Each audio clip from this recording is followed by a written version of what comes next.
Hello, good morning बच्चों। देखो बच्चों, मैंने आपको इलेक्ट्रोस्टैटिक्स में, किसमें बेटा, इलेक्ट्रोस्टैटिक्स में काफी चीज सिखाई। क्या क्या? एक तो वैद्युत आवेश के बारे में मैंने आपको बताया, ठीक है। दूसरी बात, वैद्युत आवेश के मात्रक और विमाएं पढ़ाई। तीसरी बात, विद्युत आवेश के गुणधर्म बताए बच्चों। और चौथी बात बेटा, आवेशन की विधियां बताई कि किसी वस्तु को आवेशित किस प्रकार किया जाता है।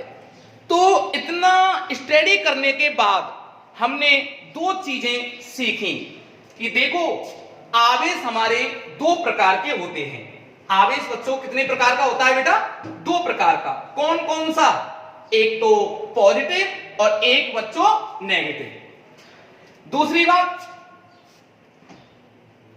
अच्छा ये सीख लिया हमने, आवेश कितने प्रकार के होते हैं? दो प्रकार के। कौन कौन से? पॉजिटिव और नेगेटिव। अच्छा, दूसरी बात क्या सीखी कि समान प्रकृति के आवेशों में, जो आवेश समान प्रकृति के होते हैं उनमें क्या होता है बेटा? समान प्रकृति के आवेशों में क्या होता है? प्रतिकर्षण। और विपरीत प्रकृति के आवेशों में कौन सा फोर्स लगता है बेटा?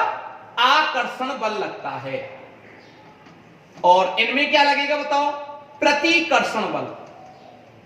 ये चीज हम, ये बातें प्रीवियस लेक्चर में पढ़ चुके हैं। तो देखो बेटा, इसके बाद हमारा फेमस लॉ है कूलाम्स लॉ। तो देखो, कूलाम्स लॉ में हम क्या स्टडी करने वाले हैं? इन चार्जों के बारे में, आवेशों के बारे में अध्ययन करने वाले हैं, ठीक है ना। अब देखो, इन्होंने क्या कहा, कूलाम्स लॉ ने क्या स्टेटमेंट दिया था कि देखो, दो स्थिर बिंदुवत आवेश, ये दो आवेश ले लिए, कैसे हो? बिंदुवत आकार के हो, कणनुमा आकृति के हो। क्यों? अगर बेटा ध्यान रखना, अगर ये आवेश हमारा गोलाकार फॉर्म में हुए या किसी वस्तु के फॉर्म में हुए ऐसे, तो इसमें प्रेरण की घटना उत्पन्न हो जाएगी। और प्रेरण की घटना अगर उत्पन्न हो गई तो कूलाम्स का लॉ नहीं लग पाएगा। इस बात को ध्यान रखना। तो आवेश को हमने कैसा लिया? बिंदुवत आकृति का लिया। अच्छा, दूसरी बात, बिंदुवत आकृति का ले लिया, ये कंडीशन है इसकी। दूसरी बात, आवेशों को कैसा माना बेटा? स्थिर आकृति का माना। स्थिर क्यों? क्योंकि देखो, स्थिर आवेश हमेशा विद्युत क्षेत्र उत्पन्न करते हैं और गतिशील आवेश विद्युत क्षेत्र और चुंबकीय क्षेत्र उत्पन्न करते हैं, ठीक है ना। तो चुंबकीय क्षेत्र के लिए ये नहीं लगता, ये ड्रॉबैक है। तो स्थिर आवेशों के लिए लगता है, राइट बात। तो ये दोनों लिमिटेशन आपको आनी चाहिए, ठीक है, क्लियर। अब देखो, दो आवेश हैं, इसका परिमाण, इसका मान है Q1 और इसका मान है बेटा Q2। अब देखें Q1 Q2 दोनों का अच्छा, कैसी प्रकृति, कैसा नेचर है इनका दोनों का? पॉजिटिव। कुछ नहीं बताया, पॉजिटिव भी ले सकते हो, पॉजिटिव नेगेटिव भी ले सकते हो। अच्छा, इनके बीच की डिस्टेंस कितनी है बेटा? R। यहां से यहां तक की इसकी डिस्टेंस कितनी है? R। तो देखो, ये आवेश इस आवेश पर बल लगाएगा और ये आवेश इस आवेश पर बल लगाएगा। तो ये आवेश इस आवेश पर बल लगाएगा तो किधर होगी दिशा? इस आवेश, तो इस आवेश के द्वारा इस आवेश पर बल लग रहा है तो इस दिशा में होगी। दोनों आवेशों को मिलाने वाली रेखा की अनुदिश होती है बल की डायरेक्शन। क्या बोला? दोनों आवेशों को मिलाने वाली रेखा के अनुदिश होती है। तो देखो, यह आवेश से इधर जा रहे हैं तो बल किधर लगेगा? इधर लगेगा, ठीक है ना। ये विद्युत बल F वेक्टर। ये आवेश इस पर लगाएगा तो बल की दिशा किधर होगी बेटा? इधर होगी। ये विद्युत बल, राइट बात। यहां पे ये विद्युत बल का, इस विद्युत बल का और इस विद्युत बल का परिमाण आपस में कैसा होगा? समान होगा। अच्छा, इस बल का मास m1, इस आवेश का मास कितना? m1 और इस आवेश का मास कितना है? m2, ठीक है ना बेटा। क्यों? बिना आवेश, जो आवेश होता है बिना द्रव्यमान के संभव नहीं होता है। ये बात आप पे आनी चाहिए। अब देखो बेटा, तो इन दोनों आवेशों पर लगने वाला बल F दोनों आवेशों के परिमाणों के गुणनफल के समानुपाती। तो F समानुपाती मोड ऑफ इनका केवल परिमाण लिया जाता है Q2 अपॉन परिमाण के समानुपाती, समीकरण नंबर 1। और इनके बीच की दूरी के वर्ग के F समानुपाती 1/r², समीकरण नंबर 2। बीच की दूरी के वर्ग के कैसा होता है बेटा? व्युत्क्रमानुपाती। तो from equation first and second, दोनों इक्वेशनों को मैं मिला दूं तो F समानुपाती Q1 Q2 अपॉन r²। ठीक है बेटा? या F equal to K Q1 Q2 upon r²। बेटा यहां जो K है एक समानुपाती नियतांक है जिसका मान दो चीजों पर डिपेंड करता है, एक तो मात्रक पद्धति और दोनों आवेशों के मध्य कौन सा माध्यम उपस्थित है। ठीक है बेटा? तो देखो मैं यहां लिख देता हूं, यहां कि एक समानुपाती नियतांक है,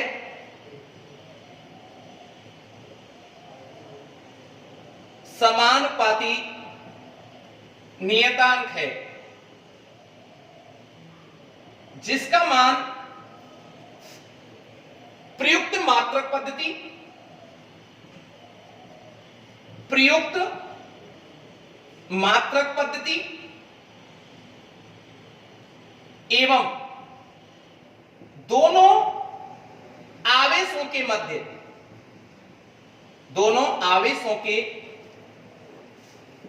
आवेशों के मध्य प्रयुक्त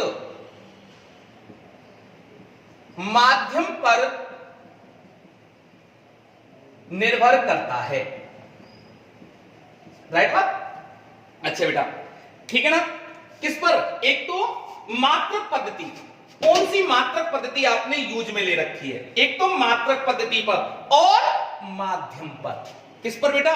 माध्यम पर डिपेंड करता है। इन दो चीजों पर इसकी का मान डिपेंड करता है। अब कोई दिक्कत वाली बात नहीं है। एक बात और मैं रिपीट करा देता हूं। तो देखो कूलाम ने अपना जो नियम दिया था कैसे आवेशों के लिए दिया बेटा? स्थिर आवेशों के लिए। कैसे आवेशों के लिए? स्थिर आवेशों के लिए। और आवेश कैसे होने चाहिए? कैसे होने चाहिए? बिंदुवत। बिंदुवत क्यों? अगर हम कोई गोलाकार आकृति का कोई आवेश लेंगे तो उसमें क्या हो जाएगा? इंडक्शन की घटना हो जाएगी, विद्युत प्रेरण की घटना हो जाएगी। इसलिए हम एक कणनुमा आकृति का, बिंदुवत आकृति का आवेश लेते हैं। बात समझ में आती है? तो क्या है कूलाम का नियम? तो इस नियम के अनुसार दो स्थिर बिंदुवत आवेशों के मध्य लगने वाला, अगर समान आवेश हैं तो प्रतिकर्षण बल लगेगा, विपरीत आवेश हैं तो आकर्षण बल लगेगा। तो लगने वाला आकर्षण या प्रतिकर्षण बल का मान दोनों आवेशों के परिमाणों के गुणनफल के समानुपाती एवं बीच की दूरी के वर्ग के व्युत्क्रमानुपाती होता है। ठीक है बेटा? और ध्यान रखना, इस बल की दिशा दोनों आवेशों को मिलाने वाली रेखा के अनुदिश होती है। ठीक है बेटा?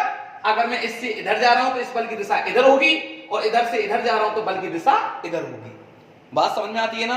दोनों आवेशों को मिलाने वाली रेखा के अनुदिश। ये नहीं इसकी दिशा कहीं ऐसे हो जाए या ऐसे हो जाए या ऐसे हो जाए, ऐसे कभी भी डायरेक्शन नहीं होगी। ध्यान रखना, ये हमने ऐसे निकाल लिया तो ये आ गया हमारा फॉर्मूला। तो ये इक्वेशन हमारी थर्ड होगी बेटा।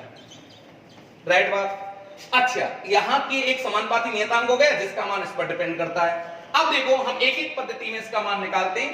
नंबर 1 सीजीएस पद्धति में, सीजीएस पद्धति में मैं इसका मान निकालने जा रहा हूं। ध्यान रखना, सीजीएस पद्धति में बेटा पहली कंडीशन है हवा या निर्वात। मैंने ये आपको प्रीवियस लेक्चर में पढ़ा चुका हूं, स्टडी करा चुका हूं। हवा निर्वात के लिए, हवा निर्वात को लिखते हैं, इसके लिए एप्सिलॉन आर का मान क्या होता है बेटा? 1 होता है। मैं बता चुका हूं आपके लिए। अब सीजीएस पद्धति में बेटा मैं के की वैल्यू निकालने जाऊं तो के का मान आता है, ध्यान रखना, के का मान क्या होता है बेटा, 1 आता है। क्या आता है बेटा, के का मान 1। अब ये आया कैसे, ये ध्यान रखो आप। एक्चुअली हवा निर्वात के लिए एप्सिलॉन आर नॉट का मान होता है 1/4 पाई। ये ध्यान रखना आपको, ठीक है ना। ये बहुत अच्छी बात बता रहा हूं मैं। डायरेक्ट भी के बराबर 1 लिख सकता था, लेकिन मैं आपको समझा देता हूं। अच्छा, यहां पर बेटा K equal to 1/4 pi epsilon not होता है। एप्सिलॉन नॉट का मैंने मान यहां पे रखा, तो 1/4 पाई एप्सिलॉन नॉट का मान रखा 4 पाई, ऊपर गया, ये कट गया, दोनों 1 आ गया। तो के की वैल्यू क्या होगी बेटा, 1 होती है, ठीक है ना। अब इसका मान मैं इसमें रखता हूं, तो क्या आता है बेटा, F equal to Q1 Q2 upon R square. ठीक है, कोई दिक्कत वाली बात नहीं है। तो K का मान 1 होता है। अगर किसी माध्यम के लिए निकालें, नंबर 2 माध्यम के लिए बेटा इसकी वैल्यू निकालूं मैं, माध्यम के लिए। अब माध्यम के लिए निकालें तो कैसे निकालेंगे अपन, ध्यान रखें। K equal to 1/4 pi epsilon, ये एप्सिलॉन होता है, कुछ नहीं लगा हुआ, निरपेक्ष विद्युतशीलता है। ये क्या है बेटा, एप्सिलॉन माध्यम की निरपेक्ष विद्युतशीलता। दिख रहा है ना साहब, निरपेक्ष विद्युतशीलता है। अच्छा, निरपेक्ष विद्युतशीलता है, ठीक है ना। और चूंकि हम जानते हैं एप्सिलॉन बराबर होता है बच्चों एप्सिलॉन नॉट एप्सिलॉन आर, ठीक है ना। अच्छा, फिर समझ लो, यहां एप्सिलॉन नॉट है हवा या निर्वात की विद्युतशीलता, ध्यान रखना। और एप्सिलॉन आर है माध्यम की विद्युतशीलता, माध्यम की विद्युतशीलता, राइट बात। अच्छा, अब देखो मैंने इसका मान इसमें रख दिया, एप्सिलॉन का मान, तो K equal to 1/4 pi epsilon not epsilon R. अरे बात समझ में आई ना। अब सुनो, ये वैल्यू, इसका मान क्या होता है सीधी इस पद्धति में बेटा, 1 हो गया। अरे हो गया ना, अभी बताया ना मैंने, इसका मान 1 होता है। तो क्या बच्चा बेटा, K इक्वल टू बताओ 1/एप्सिलॉन आर, ठीक है ना। अब इस वैल्यू को मैं किस में रख दूं बेटा, समीकरण 3 में। तो फ्रॉम इक्वेशन 3, ठीक है ना। तो F इक्वल टू 1/एप्सिलॉन R Q1 Q2 upon R square. ये ध्यान रखना बेटा, इंपॉर्टेंट बात आ गई, ठीक है ना। तो सीजीएस पद्धति में K का मान 1 होता है, K का मान 1 होता है, तो विद्युत बल का मान क्या हो गया, F बराबर Q1 Q2 upon R square. माध्यम के लिए निकालें वही सीजीएस पद्धति में, तो F इक्वल टू विद्युत बल का मान आता है 1/एप्सिलॉन R Q1 Q2 upon R square. बहुत अच्छी बात है, ध्यान रखना इन चीजों को, ठीक है ना। अब देखो, अब बात करते हैं अपन एसआई पद्धति में, ठीक है ना। ये छाप लो, आप नोट कर लो फटाफट, कर लिया नोट। अब मिटा देता हूं मैं इसको,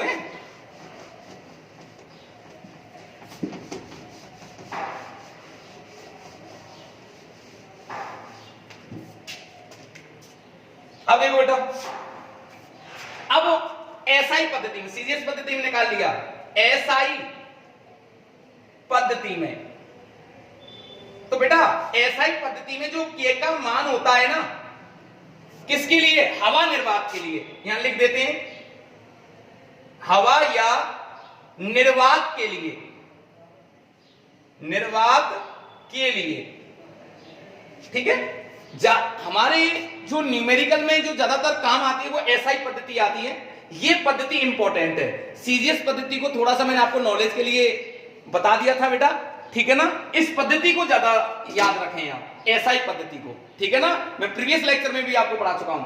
तो K इक्वल टू क्या होता है, 1/4 पाई एप्सिलॉन नॉट, राइट बात। इस वैल्यू को मैं बेटा किस में रख देता हूं, इक्वेशन 3 में।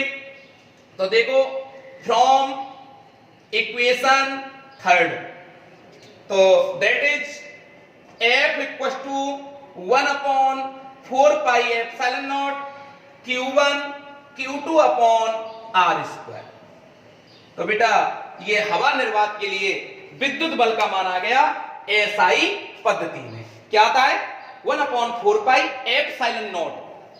एप्सिलॉन नॉट मैं बता देता हूं इसका क्या बोलेंगे, एप्सिलॉन जीरो। एप्सिलॉन जीरो वैसे क्या बोलते हैं इसको? हवा या निर्वात की विद्युतशीलता। हवा या निर्वात की विद्युतशीलता, राइट बात। अब देखो, अब माध्यम के लिए निकालने चले। हवा निर्वात के लिए निकाल लिया, ठीक है ना। माध्यम में,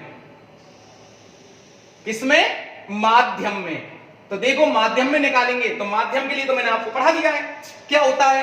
एप्सिलॉन बराबर बोलो एप्सिलॉन नॉट एप्सिलॉन आर। अब देखो इसकी वैल्यू में किस में रखूं? किस में रखनी है बेटा? इसमें रख दो आप। एप्सिलॉन माध्यम के लिए होता है, ठीक है ना। अब माध्यम के लिए अपन वैल्यू निकाले, के का मान क्या आता है बेटा? के का मान रखो 1/4 पाई एप्सिलॉन, ठीक है ना। अब इस मान को इसमें मैं रख देता हूं तो K equal to 1/4 pi epsilon not epsilon R, ठीक है ना। और मैं रिपीट कर देता हूं इस बात को। एप्सिलॉन नॉट क्या है बताओ? हवा या निर्वात की विद्युतशीलता। विद्युतशीलता। और एप्सिलॉन आर क्या है बेटा? माध्यम की आपेक्षिक विद्युतशीलता।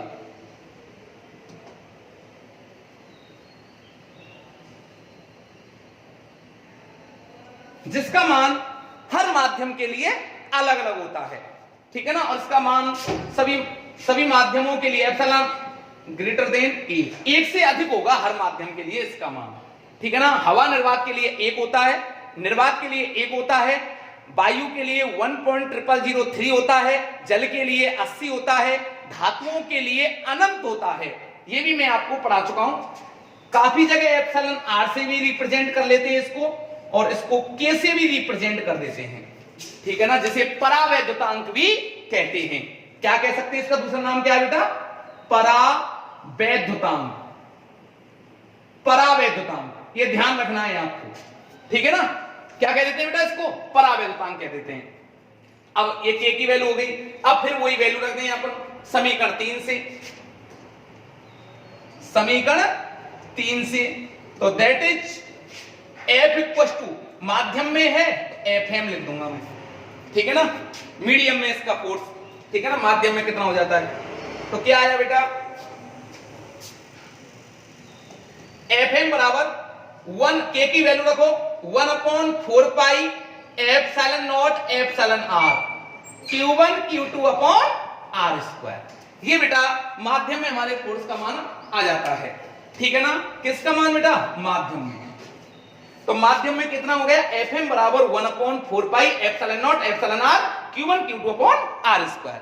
अब हवा निर्वात में कितना आता है? 1/4 pi epsilon not Q1 Q2 upon R square. ये समीकरण 4 हो गया और ये इक्वेशन हमारी 5 हो गई, ठीक है ना। कोई दिक्कत वाली बात नहीं है। तो ये यहां तक आपको कूलाम्स लॉ जब आ जाए तो यहां तक ड्राइव करके आना है, ठीक है ना बेटा। इसके ऊपर न्यूमेरिकल्स भी काफी सारे पूछे जाते हैं जो कि मैं आपको बताऊंगा। अब देखो ध्यान से समझो, जो इंपॉर्टेंट बात है आपके लिए कि देखो हवा निर्वात में विद्युत बल का मतलब आकर्षण बल या प्रतिकर्षण बल। देखो 1/4 पाई एप्सिलॉन नॉट इतना है और माध्यम में इस बल का मान इतना है। तो मैं नोट कर लिया आप सभी ने?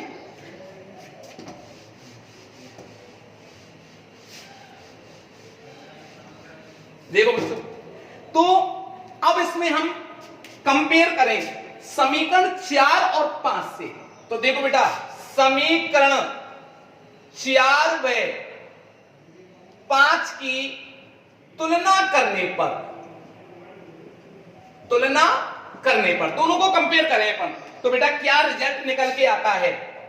एफ एम बराबर 1/4 pi epsilon not epsilon R Q1 Q2 upon R square. देखो बेटा, जो ये फोर्स है ना, कंपेयर करना, ये तो हवा निर्वात में लगने वाला विद्युत बल भी है ना, अरे है क्या नहीं, किसमें, हवा निर्वात में। देखो ये मैंने पढ़ाया है समीकरण 4 में, देख लो आप हवा निर्वात के लिए। तो क्या आता है बेटा, एफ एम बराबर एफ अपॉन क्या हो गया, एप्सिलॉन आर, ठीक है ना। या मैं ऐसे भी लिख सकता हूं इसको, एफ अपॉन एप्सिलॉन आर की जगह क्या लिख सकता हूं बेटा, के भी लिख सकता हूं, ठीक है ना। अब देखो इसका तिरछा गुणा करो, क्रॉस मल्टीप्लाई करो, तो एफ इक्वल टू क्या आ गया बेटा, एप्सिलॉन आर एफ है। अब देखो एफ और एफ एम में कौन सा फोर्स बड़ा है, देखो इसमें जब मैं इसका मल्टीप्लाई कर रहा हूं ना, इसमें इसका मल्टीप्लाई कर रहा हूं, तब ये इसके बराबर है। या आप ऐसे समझो इसको, जैसे देखो 8 और इधर लिखा हुआ है हमारा 4, ठीक है ना। अब इनमें से कब बराबर हो रहे हैं, इसमें मैंने 2 का मल्टीप्लाई किया, ठीक है ना, बोलो 4 का इसमें मल्टीप्लाई किया, तब दोनों एक बराबर हो रहे हैं, इक्वल्स का चिन्ह, बराबर का चिन्ह आ रहा है। अगर मैं 8 और 2 को हटा दूं, 4 में से कौन सी संख्या बड़ी हुई मेरी, 8। अब देखो मैं एप्सिलॉन आर का जब इसमें मल्टीप्लाई कर रहा हूं, तब ये इसके बराबर हो रहा है। अरे हो रहा है कि नहीं हो रहा, बताओ जल्दी फटाफट। और मैं इसमें से इसको हटा दूं तो कौन सा फोर्स बड़ा हो जाएगा, बताओ, ये बड़ा हो जाएगा। तो बेटा एक बहुत अच्छा रिजल्ट हमने निकाल लिया कि देखो हवा निर्वात की तुलना में, ये हवा निर्वात में लगने वाला बल है, ठीक है ना, हवा निर्वात में यहां लिख सकते हैं, या एफ हवा इज ग्रेटर देन एफ माध्यम। तो हवा निर्वात में जो लगने वाला विद्युत बल है वो माध्यम की तुलना में काफी गुना बड़ा होता है। ये बात आपको बिल्कुल क्लियर समझ में आ जानी है। इससे हम के की या एप्सिलॉन आर, जिसे परावैद्युतांक कहते हैं, इसकी डेफिनेशन हम आगे मालूम करेंगे, ठीक है, कोई प्रॉब्लम वाली बात नहीं होनी चाहिए। अब हम बात करते हैं, एप्सिलॉन नॉट एप्सिलॉन आर पढ़ा तो चुके हैं, इनके मात्रक विमाएं क्या होते हैं, के का मान मात्रक क्या होता है, ये सब चीज हम अगले अभी पढ़ाने वाले हैं। जल्दी इसी नोट कर लो, आप फटाफट नोट करें। हो गया सभी का?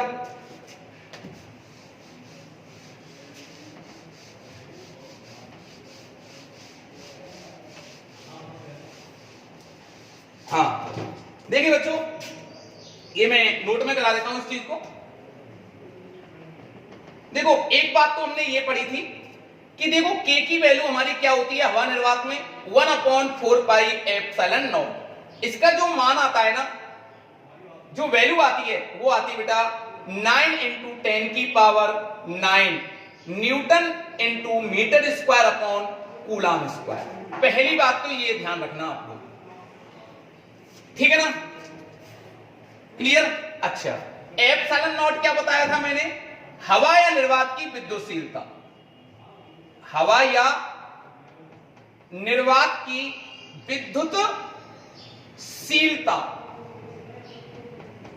जिसकी वैल्यू होती है बेटा 8.85 × 10 की power -12 coulomb square upon newton × metre square.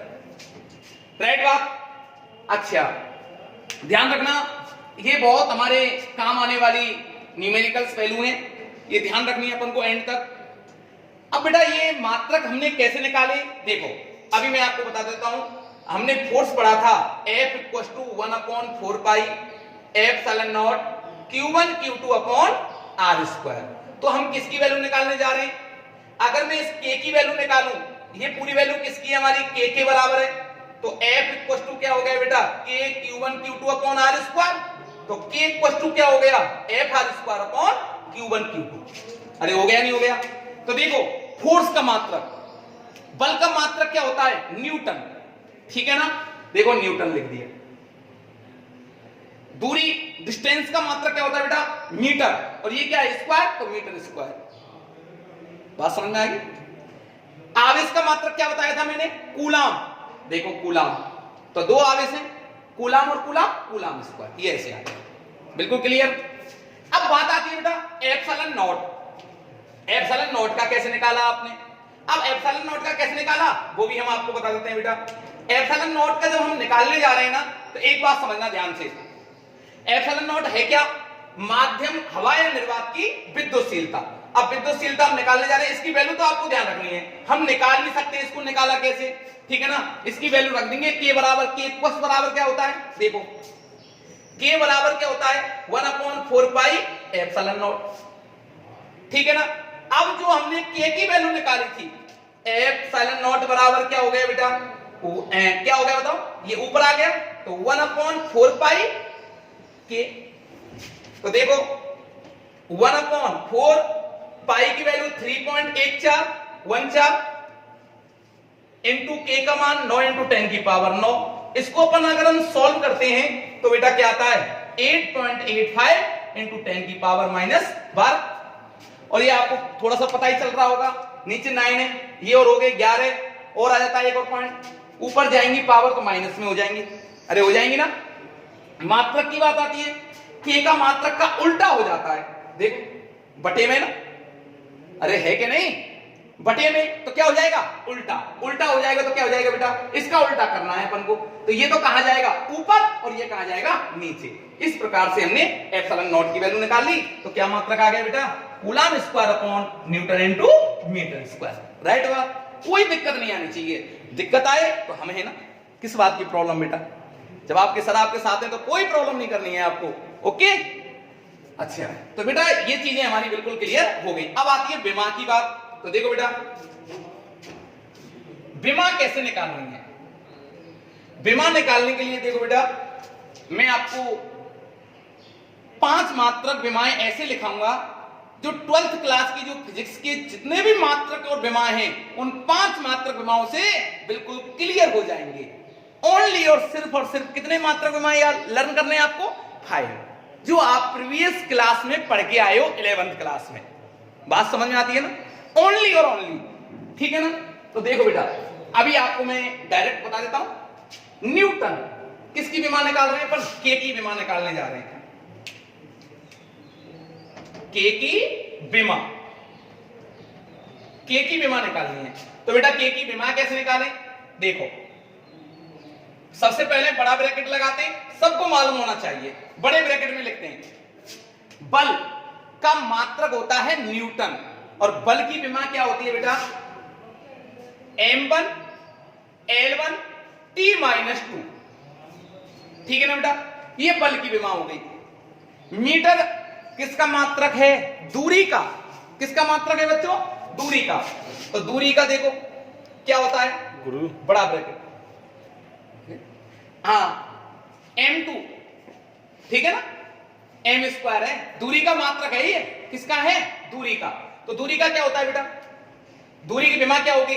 L1, लेकिन स्क्वायर है तो क्या हो गया? L2। L स्क्वायर मत बोलना विमा में, L2 होता है।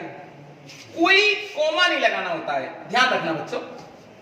कूलम किसका मात्रक हुआ? आवेश का। और आवेश की विमा क्या हुई बेटा? A1 T1। ठीक है ना। ये कैसे आई? मैं प्रीवियस लेक्चर में आपको सब चीज पढ़ा चुका हूं, फिर भी बता देता हूं एक बार। देखो I बराबर क्या होता है बेटा? dq by dt। dq by dt, तो dq बराबर क्या हो गया? I dt। तो देखो इसकी मात्रक क्या हुआ? I का एम्पियर, और इसका मात्रक क्या हुआ? सेकंड। एम्पियर इंटू सेकंड, तो विमा में क्या लिखेंगे? सेकंड को क्या लिखेंगे? T1, और एम्पियर को क्या लिखेंगे? A1। T1 A1 या A1 T1, कुछ भी लिख दो, कोई प्रॉब्लम नहीं है। तो इसकी विमा क्या निकल के आती है बेटा बताओ? M1, अच्छा ये क्या हो गई? L1 और L2 L3। T1 नीचे है, ऊपर गई तो T-3 और A-1, ये इसकी विमा। कोई दिक्कत नहीं है, ये के की विमा हो गई, तो किसी की भी विमा आप निकाल सकते हो। ठीक है बच्चों, कोई दिक्कत नहीं है। और देखो मैं अभी आपको 5 मात्रक विमा ऐसे लिखा देता हूं, उनको ढंग से लर्न कर लेना, वो ही ज्यादातर वो सफिशिएंट है आपको। ठीक है ना, उन्हीं को पूछेगा, उन्हीं के बारे में पूछेगा, तो उनसे हम सारी चीजें निकाल सकते हैं। तो देखो बच्चों,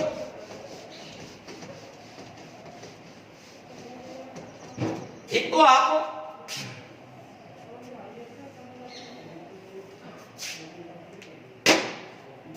एक तो बेटा अभी बात आती है जैसे क्षेत्रफल सदिश, क्षेत्रफल, ठीक है ना। क्षेत्रफल का मात्रक क्या होगा बताओ, मीटर स्क्वायर।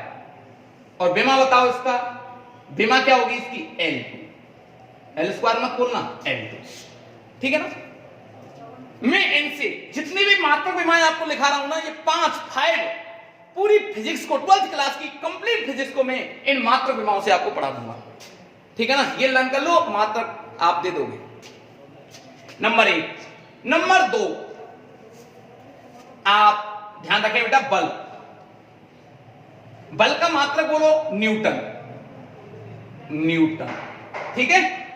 एम, इसकी विमा बताओ, m1 L1 T-2 बड़ा ब्रैकेट।